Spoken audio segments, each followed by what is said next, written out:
Okay, what's the last thing we talked about yesterday? Anybody remember? Declaratory Act of 1766, where basically after the repeal of the Stamp Act, the British government was telling the American colonies, we can do whatever we want to you anytime. Well, that takes us to the next subtopic, which is the Townsend Acts. And what happened in 1767, Parliament elected a new Prime Minister as Charles Townsend replaced George Grenville as Prime Minister. So in 1767, Parliament came under new leadership with the election of Charles Townsend as Prime Minister. Now, did the problem of needing tax money disappear all of a sudden? No. And so when Prime Minister Townsend takes over, he continues to press Parliament to place taxes on the colonists to pay these bills. But he's trying to do it the right way. He's trying to do it without upsetting the colonists. So he talks Parliament into placing a tax on items of everyday use that are being imported in from Great Britain. What's that remind you of in this state? Put a tax on anything you buy at the Blair's store. Yeah, it's just kind of like a sales tax. That's what he was doing.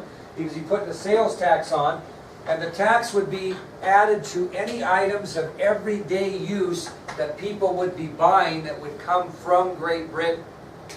Okay?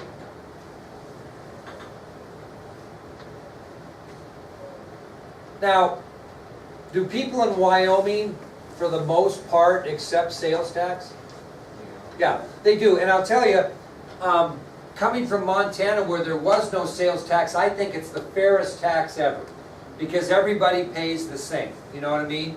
And so, and because of sales tax, Wyoming is a little better off financially than Montana. And Montana never can get it that they need to have a sales tax. Their schools don't have money like Wyoming, etc., because they have no sales tax. Sales tax brings in revenue for the state. I mean, it's just kind of, to me, a no-brainer. How many of you people get in your cars, your parents, and drive down to Billings and buy all kinds of school supplies? You don't pay a dime in tax. I cannot figure out why Montana doesn't get that figured out, you know what I mean? But they don't. So basically what Townsend was doing was he was placing what you'd call a sales tax on items of everyday use. Now, colonists were actually paying this tax within their own colonial governments. In other words, if you lived in Virginia or you lived in Connecticut or Massachusetts, you were already paying this sales tax. So Townsend believed, I can put this tax into place nationwide, so to speak, and probably they're not going to complain too much about it. That was his goal. Does that make sense? He's thinking, now listen, they're already paying a sales tax in their colonies. If I just place this sales tax on items coming in from Great Britain to help with this tax issue, that might be more acceptable. And to be honest with you, American colonists would have accepted these new laws. I think they would have thought they were okay.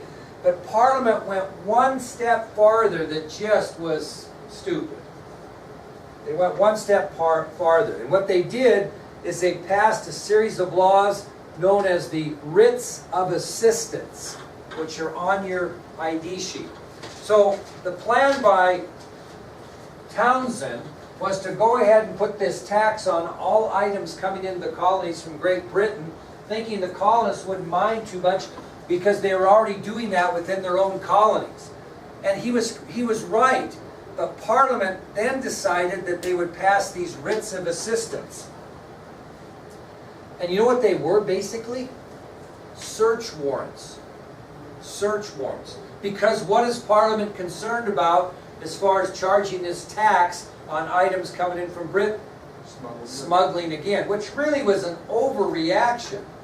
I could see it with the stuff coming in from France and Spain because they're enemy countries, but I think they really overreacted. So basically, these writs of assistance were search warrants, and it gave government officials the legal right to search for smuggled goods in the American colonies. So again, what type of places were they searching? Homes. Ships, homes, warehouses, etc. Now, let's talk about a search warrant today in comparison. What must a search warrant state for it to be exercised in today's world? You know, Peyton, nobody's ever searched your anything in years, but anybody know what? There's two things that have to be on the search warrant. Meg? A signature from a judge. Well, yeah, but that's right. But two specific things that have to be on the warrant. They have to have due cause and have to be looking for a specific thing. Okay, the due cause. First of all, you have to have due cause, but that's not the two things. But that's what they do. You have to have reasonable suspicion, right? Okay, and what's the other thing you said? They have to be looking for like a certain... An exact thing, okay? And an exact place of where it's supposed to be. So, if there's, in today's world, if there's a rumor that someone's selling methamphetamines in their house, in their basement, a search warrant would say we're looking for methamphetamines and we're looking in the basement.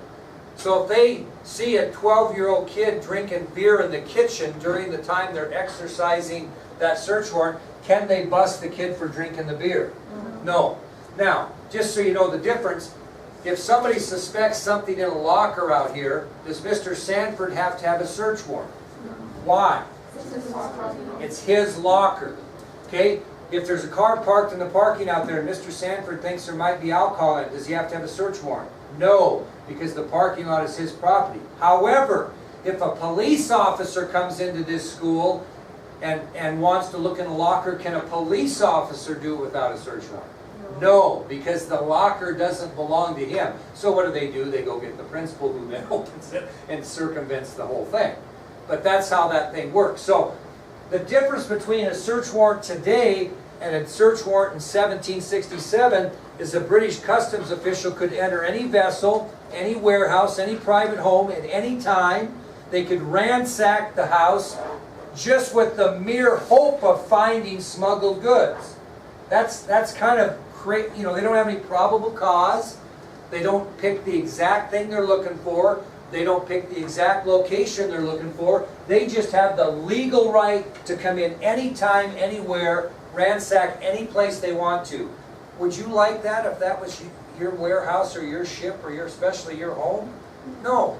So it caused tremendous, tremendous tension. Well, American colonists didn't like it, so what they do, they protested these writs of assistance. And I'm going to give you 4 examples of how they protested these. Okay? Now, who's going to have to issue the writ of assistance? Who's going to have to issue who issues the search warrant now? Sully? Well, actually, Megan said to who? Usually, like, you have to get permission from the judge. Which goes to a court. So, a court. Well, you think that they're issuing these writs of assistance from courts in England? I mean, that's clear across the ocean. So where are these writs of assistance being administered from? American colonial courts. So the first thing the American colonists did to protest the writs of assistance is the colonial courts refused to issue the search warrants or the writs of assistance. So colonial courts refused to issue them. The second thing they did that had nothing to do with the writs of assistance is colonists decided they would no longer follow the Quartering Act of 1765, which meant they would no longer provide living quarters and supplies, etc. for these British soldiers that were living in America. They basically said, you're not welcome in this home. So another way they protested the writs of assistance is they kicked the British soldiers out of their home. They violated the Quartering Act of 1765. What's the third thing they did that you can do as a mob? Kind of, well, they flooded, they didn't riot so much, but they got out in the streets and they had people signing petitions, they were holding up advertising signs, you know, protesting that way, and probably were minor rioting in the streets. But what was the fourth thing they did that worked the best, that was absolutely, had been successful for them before? Made it, totally put an end to the Stamp Act.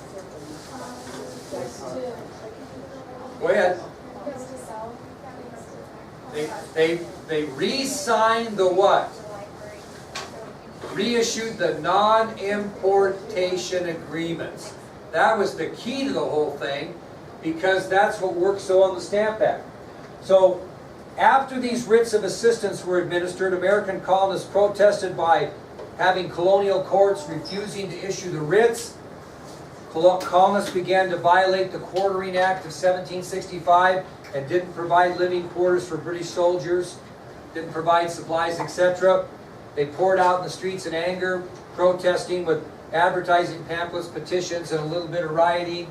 But the thing they did that was most important is those colonial merchants again signed those non-importation agreements, stating they would not import or buy British goods because it worked so well in the Stamp Act. Now, they even went farther. Colonial governments got involved. Okay? Remember, there's 13 colonies and they all have governments. Some of those colonial governments said, hey, we'll take a stand as a colony as well. And I'm going to give you two examples. I'm going to talk about one in Massachusetts and one in Virginia.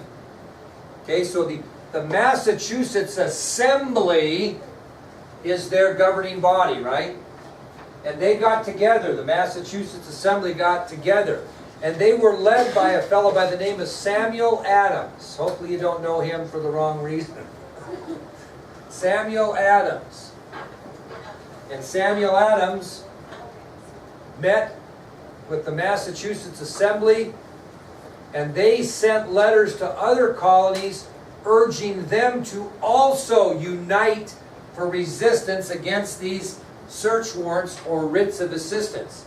So even colonial governments got involved, the first being the Massachusetts government, known as the Massachusetts Assembly, led by Samuel Adams, and they sent letters to all the other colonies urging them to reunite for resistance against these search warrants, to stand up and fight against them. Get everybody to do it, not just Massachusetts. So that's what the Massachusetts Assembly did. The Virginia Assembly also got together. The Virginia Assembly.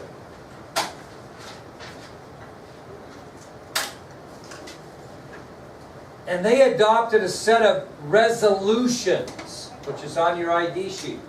They adopted a set of resolutions. Does anybody know what a resolution is? Anybody know what that is? If they adopted a set of resolutions, okay, if you guys got together and adopted a set of resolutions against the test tomorrow, it would be a statement of opinion, will, or intent. And you would be protesting against the fact that we're having a test tomorrow. And you'd adopt a set of resolutions that would state your opinion. I don't think we ought to have a test tomorrow. So your will, we will not take part in the test if you give it tomorrow. And our intent is to walk out of class if you give it to us. That would be a resolution. And what you do is you present that resolution to me, and I would either say, yeah, I get it, I'm being kind of hard on you, we're not going to do that. Or I would tell you to go to hell in a handbasket, and we'd have the test anyway, and all of you didn't come and get a zero. Okay, that's kind of how that would work. Now, you have to start a resolution with a statement. Okay, the reason for your resolution. Now, let me just tell you about the resolution that Virginia stated. Here's what the original statement was. Write this down. Somebody had to say this, right? Because somebody has to introduce the resolution. So, here was the statement. Quote, only colonial legislatures have the right to levy taxes on the colonists. Only colonial legislatures have the right to levy taxes on the colonists. Only colonial legislatures. What are legislatures again, kids? What are legislatures? People that are elected, right? Okay, like congressmen and senators today, legislatures are those people. So only colonial legislatures have the right to levy taxes on the colonists. Does anybody want to guess who opened the Virginia Assembly on resolutions with that statement? Who's the guy that stood up and said that? Who started the resolutions against the writs of assistance from Virginia? You know him well. You've heard of him since you were in first grade, or maybe kindergarten. George Washington was the man that stood in front of the Virginia Assembly and began the resolution statement that only colonial legislatures had the right to levy taxes on the colonies. That was George Washington's first step into kind of American history, okay? Now, so we have some ways of protesting here. We're using the court system to refuse the writs. Colonists are refusing to provide living quarters for British soldiers. Colonists are kind of pouring out in anger, but they're not really rioting too much. They're just flooding everyone with advertising pamphlets and petitions, and colonial merchants are reassigning the non-importation agreements, right? And the colonial governments are springing into action. They're binding together to try to get something done.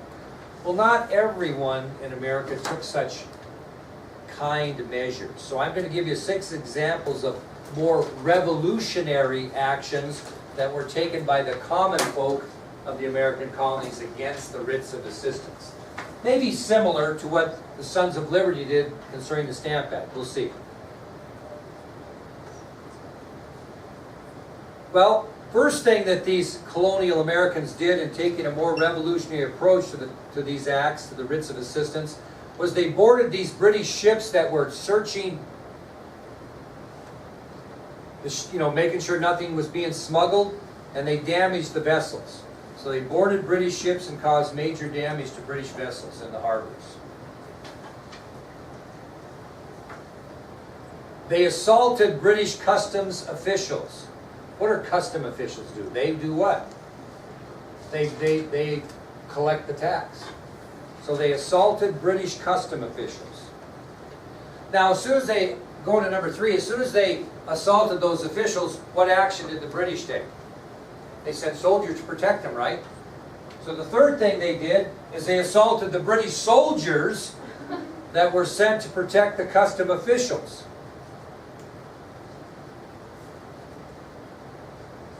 Do you think there was some smuggling going on? Do you think Britain had a concern? Yeah, sure there was. Well, the fourth thing these colonial Americans did to take a more revolutionary approach to these Townsend Acts is they tarred and feathered those colonists who were snitching about smuggling. Remember they were paying them to snitch? Well, they were the ones that were getting tarred and feathered now. Those snitches that were snitching out smuggled goods to the British officials were getting tarred and feathered. This might be interesting in your history if you can remember what they call British soldiers. Okay. How'd they get that name? Or wore red coats? Well, let me tell you, they really got it. These colonial Americans that took a more revolutionary approach to protesting the writs of assistance started taunting British soldiers. They called them lobsters, bloody backs, and redcoats. And that's where it came from. It was not a positive thing to be called a redcoat, or a bloody back, or a lobster. Okay? So they taunted British soldiers, calling them lobsters, redcoats, and bloody backs, and they even threw stones, and when the weather was right, snowballs at the soldiers as well. So those were some more revolutionary approaches that some people took concerning these writs of assistance. They were not happy with those at all. They boarded British ships, causing damage to the vessels. They assaulted British custom officials. They assaulted British soldiers who were sent to protect those custom officials. They tarred and feathered any colonists who informed the British officials about smugglers. They taunted British soldiers, calling them lobsters, redcoats, and bloody backs. And they actually threw stones and snowballs at the British soldiers. Okay? Any questions on that? You ever heard of the Boston Massacre? Okay, I'm going to tell you tomorrow, maybe we'll see on the test, but I'm going to tell you in the next lecture about something that occurred prior to the Boston Massacre that kind of set the stage for the Boston Massacre that I guarantee you don't know about. This is kind of the detail about it. What's that? No. This is a great story, and when I talk about detail in this class, this will be a perfect example of learning about people that a lot of other people don't know about.